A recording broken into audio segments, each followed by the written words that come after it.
Present అయితే మనం Indo Nepal border దగ్గర అయితే ఉన్నాం.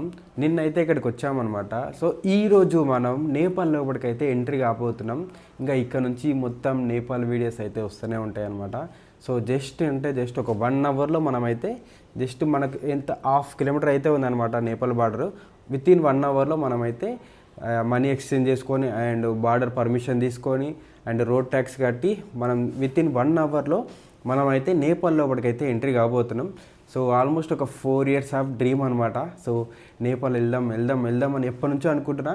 సో ఎట్ లాస్ట్కి ఫైనల్గా అయితే మనం రీచ్ అయిపోయినాం నేపాల్ బార్డర్ దగ్గరికి. ఇంకొక 1 అవర్లో అయితే మనం రీచ్ అయిపోతాం. సో డాక్యుమెంట్స్ అన్నీ రెడీ చేసుకున్నా. నేపాల్ రైడ్ గురించి మీకు ఎలాంటి డౌట్స్ ఉన్నా ఈ వీడియో కింద అయితే కామెంట్ చేయండి. సో నేను వెళ్ళి ఇప్పుడు అన్ని పర్మిషన్ తీసుకున్నాక సో మీకు ఏమైతే డౌట్స్ ఉన్నాయో అవన్నీ అయితే క్లియర్గా అయితే ఎక్స్ప్లెయిన్ చేస్తానమాట. సో తొందరగా మీకు ఎలాంటి డౌట్స్ ఉన్నా కామెంట్ చేయండి. ఏమాత్రం లేట్ చేయకుండా మన రైడ్ని అయితే స్టార్ట్ చేసేద్దాం నేపాల్కి.